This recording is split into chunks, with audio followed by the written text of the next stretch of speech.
Hello and welcome to Sandland Sound Waves. I'm Noah Kotkin, and this is week 20, day 96. Today our reading is in Judges chapter 2, verses 6 through 10. After Joshua had dismissed the Israelites, they went to take possession of the land, each of their own inheritance. The people served the Lord through a lifetime of Joshua and of the elders who outlived him and who had seen all great things the Lord had done for Israel.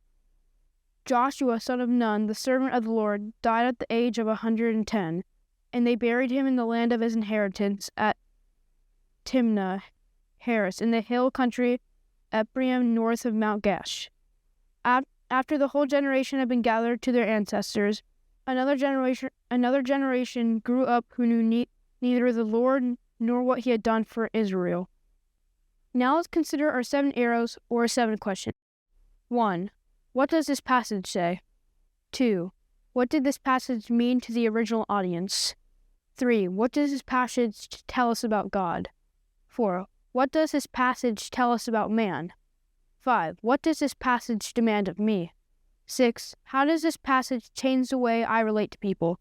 And 7. How does this passage prompt me to pray to God?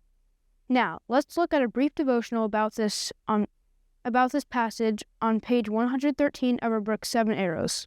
At this point, the second generation, including many who were born during Israel's wilderness years, was gone. The third generation was born in the Promised Land, and they were the recipients of God's blessings in a way that previous generations had only dreamed of. The problem was that this new generation did not know the Lord, nor did they experience the work he'd done for their parents and grandparents. It's hard to imagine how this could happen. It's not like the Red Sea could have quickly forgotten, and many in the nation probably still partly remembered these stories. When the biblical authors use the word forget, they often mean that something no longer has an effect on your actions. The third generation no longer cared about God or what he thought of their lifestyle. The tragic tale of the book of Judges describes what happens when people forget about God. Thanks for joining us. We hope you'll tune in tomorrow.